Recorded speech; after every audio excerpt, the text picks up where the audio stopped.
Assalamualaikum warahmatullahi wabarakatuh. Jumpa lagi dengan saya Letukal Mega Jatayu. Pada kesempatan ini saya akan mempresentasikan tugas ujian akhir semester mata kuliah Sistem Informasi Manajemen, yaitu Sistem Perancangan e-Design Tanda Tangan Digital berbasis QR Kode di Sekolah Tinggi Teknologi Angkatan Laut. Pertama, latar belakang, tanda tangan konvensional memiliki kelemahan terkait dengan pemalsuan identitas oleh pihak yang bertujuan untuk menyalahgunakan wewenang. Tindakan pemalsuan pada bentuk fisik dapat berupa pemalsuan tanda tangan dan menyalinya kembali. Sedangkan untuk hasil pemindaian dapat berupa modifikasi citra digital terhadap isi surat maupun tanda tangan. Selain itu, mobilitas pejabat selaku penanda tangan pada jenis surat tertentu, tanda tangan tidak bisa diwakilkan kepada pelaksana harian atau pengganti sementara. Maka, surat dinas untuk ditandatangani pejabat menjadi tertunda dan tidak efisiensi waktu. Tanda tangan digital adalah bentuk elektronik yang dianalogikan dengan tanda tangan konvensional. Tanda tangan digital dapat digunakan sebagai jaminan bahwa pengirim telah benar-benar menandatangani suratnya. Lalu, stakeholder siapa saja yang menggunakan di kampus STTL ini, yaitu penggunaan QR Code ini digunakan oleh para pejabat Sekolah Tinggi Teknologi Angkatan Laut, mulai dari Komandan STTAL berpangkat Laksamana Pertama TNI ke bawah, hingga jabatan berpangkat Letnan Kolonel dalam hal ini Kaprodi tiap jurusan. Kenapa kami putuskan stakeholder yang menggunakan sampai dengan berpangkat Letnan Kolonel dalam hal ini menjabat sebagai Kaprodi? Karena di tiap prodi pun banyak surat-surat disposisi yang perlu untuk segera ditindaklanjuti, sehingga apabila menggunakan QR Code ini di level prodi atau tiap jurusan, maka dapat digunakan secara efektif. Lalu slide selanjutnya adalah pengertian dari QR Code software. Kode QR adalah suatu jenis kode metrik atau kode batang dua dimensi yang dikembangkan oleh Denso Wave, sebuah divisi Denso Corporation yang merupakan sebuah perusahaan Jepang dan dipublikasikan pada tahun 1994 dengan fungsionalitas utama yaitu dapat dengan mudah dibaca oleh pemindai QR, merupakan singkatan dari Quick Response atau respon cepat, yang sesuai dengan tujuannya adalah untuk menyampaikan informasi dengan cepat dan mendapatkan respon yang cepat pula. Pada percobaan perancangan sistem ini, kami menggunakan software yang digunakan yaitu adalah LibreOffice Write. Setelah kami install, lalu akan kami terdapat batang kotak sebelah kiri yang kami bulatkan berwarna merah, yaitu akan membentuk sebuah QR kode. Sebelumnya, saya menambahkan program GoQR.me Integration 1.2.1. Di sini kita klik ke bagian Extension Manager, maka akan keluar aplikasi tersebut. Setelah itu kita tambahkan,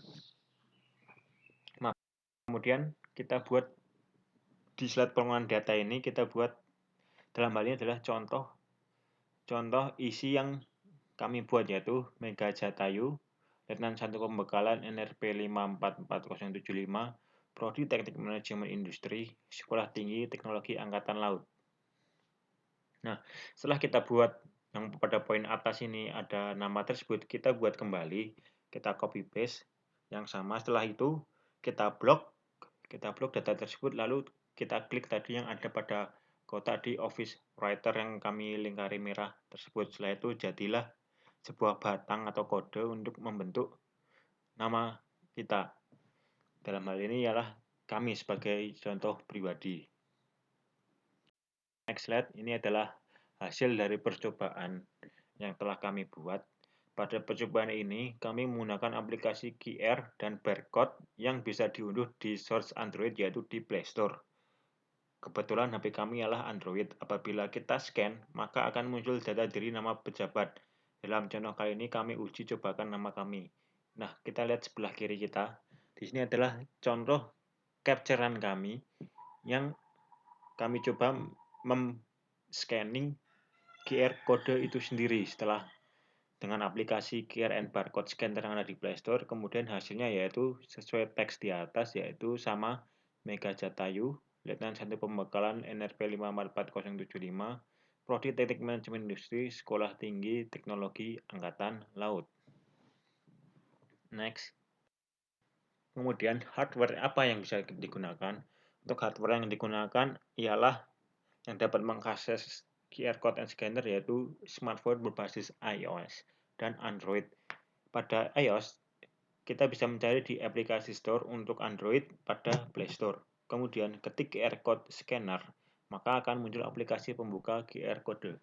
Kebetulan semua aplikasi yang kita genggam atau kebanyakan oleh masyarakat berupa iOS dan Android dapat menggunakan aplikasi ini, sehingga apabila kita menerapkan atau men-scanner QR code yang kita punya, maka dapat dilakukan, mengingat source ini sudah open source dan smartphone merupakan barang yang wajib digunakan atau kita bawa di saat kita pergi kemanapun.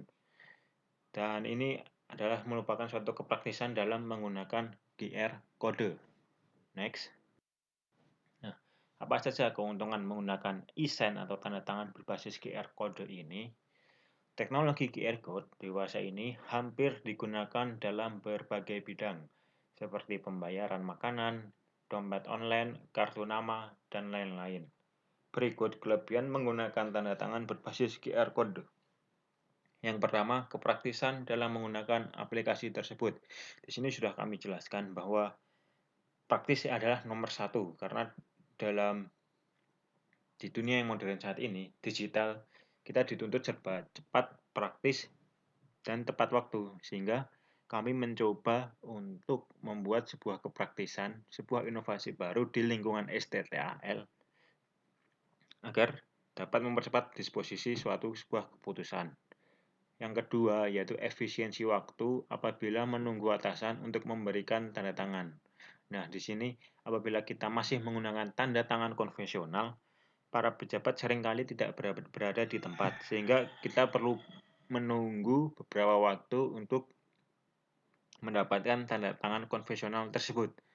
Pada penggunaan aplikasi QR Code ini, kita cukup memberikan file software tanda tangan sebuah QR Code ini, kita bubui di file tersebut, lalu kita scan, maka akan mempercepat sebuah keputusan atau mempercepat tanda tangan yang apabila dibutuhkan dalam waktu sesegera mungkin. Lalu yang ketiga ialah mendapat perlindungan ganda secara private dan public. Ya, di sini QR code ini merupakan sesuatu yang ganda, bisa berupa private dan bisa berupa public.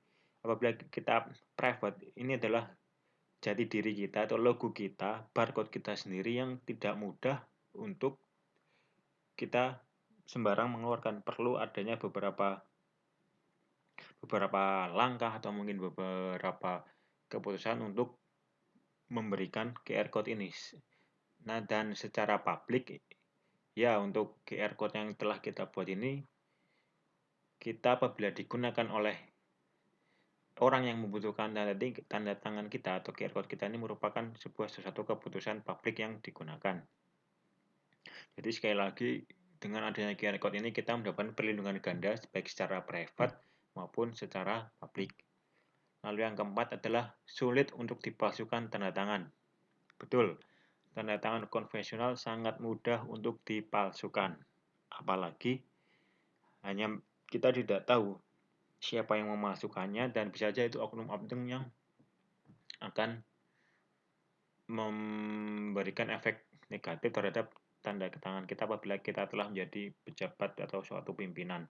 Untuk itu, saya di sini memberikan sebuah inovasi QR code yang tidak bisa dipalsukan, karena sekali lagi ini adalah mendapat perlindungan ganda secara private dan publik dan tidak bisa ditiru karena setiap QR code pun, setiap lakukan bentuknya pun berbeda-beda. Yang ketiga ialah meminimalkan potensi resiko fraud dan scamming. Fraud dan scamming di sini resiko beberapanya diantara penyerangan malware dan sebagainya, atau pihak yang mencoba untuk mengubah QR code sendiri. Lalu yang keenam ialah mengurangi biaya media kertas dan media tinta. Ya, pada zaman saat ini di sebuah teknologi 4.0 atau mungkin lebih ya saat ini, menggunakan QR code adalah paperless atau mengurangi kertas. Ini sangat efektif dan media tinta. Kita tidak perlu menggunakan alat seperti pulpen dan kertas untuk meminta suatu tanda tangan. Cukup dengan smartphone kita scan QR code ini, maka akan terbaca dan akan masuk di data tersebut. Next, yaitu kekurangan aplikasi e-sign berbasis QR code. Yang pertama yaitu belum adanya sertifikasi untuk menggunakan QR code ini. Mengingat setiap pejabat yang berhak tanda tangan harus didaftarkan ke Badan Cyber Nasional agar tidak disalahkan oleh oknum. Nah, di sini pada kami merancang, karena kami ini adalah sesuatu yang sangat basic atau sesuatu yang sangat dasar, maka perlu adanya perlindungan secara hukum. Untuk itu para pejabat yang mempunyai hak dan wewenang mengambil keputusan harus didaftarkan terlebih dahulu ke Badan Cyber Nasional. Tujuannya agar apa? Agar tidak disalahkan oleh oknum dan mendapat perlindungan baik secara perlindungan secara cyber maupun perlindungan secara dalam dunia nyata yang mungkin bisa lebih memberikan efek yang negatif bagi pejabat itu sendiri, sehingga perlu didaftarkan ke Badan Cyber Nasional. Yang kedua adalah aplikasi ini masih sangat rawan malware yang menyerang. Betul. Di sini kami merancang belum memberikan proteksi terhadap software ini untuk antivirus atau malware yang dapat menyerang QR code ini, sehingga untuk saat ini yang kami desain masih perancangan yang bersifat basic, istilahnya untuk memberikan gambaran pertama bahwa ini bisa digunakan sebagai tanda tangan berbasis digital. Yang ketiga, perlu adanya biaya tambahan untuk menandatangani dokumen elektronik. Ya, untuk penandatangan tambahan mungkin dalam artian yaitu berapa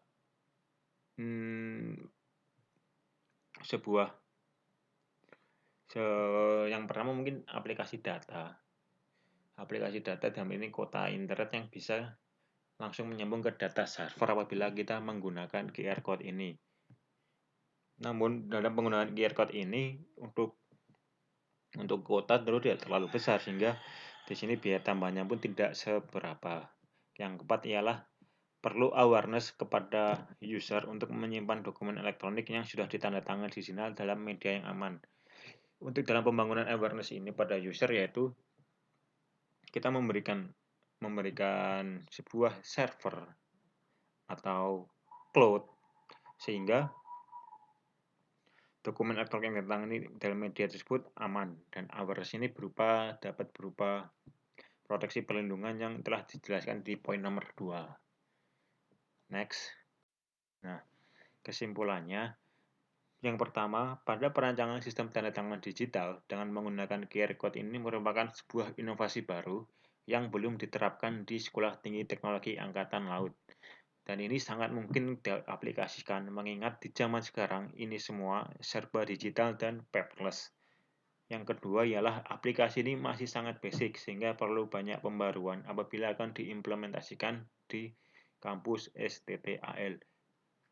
Kenapa saya bilang basic? Karena belum ada perlindungan untuk antivirus dan belum ada sebuah storage atau cloud. Cloud apabila kita mencari sebuah dokumen atau tempat penyimpan otomatis secara online, ini kami belum dapat kembangkan sejauh itu. Tetapi dari hal yang basic tadi sangat mungkin dan sangat bisa digunakan untuk di Sekolah Tinggi Teknologi Angkatan Laut. Lalu yang ketiga ialah dengan adanya aplikasi tanda tangan digital ini diharapkan dapat mempercepat dan dengan sangat praktis digunakan untuk suatu disposisi sebuah keputusan oleh pimpinan. Betul, arah tujuan yang saat ini adalah cepat dan tepat praktis. Nah, itu sudah kami berikan sebuah inovasi agar suatu disposisi keputusan dapat dijalankan secara cepat dan tepat sehingga efisiensi waktu dan efisiensi kerja semakin bernilai lebih. Demikian yang dapat saya sampaikan. Kurang lebihnya mohon maaf. Di sini kami mengerjakan sebuah tugas proyek visibility system. Semoga dengan adanya menciptakan sebuah inovasi baru ini dapat diimplementasikan dan dapat digunakan dan dikembangkan sebagaimana mestinya. Demikian dari kami Letukal Megajatayu. Wassalamualaikum warahmatullahi wabarakatuh.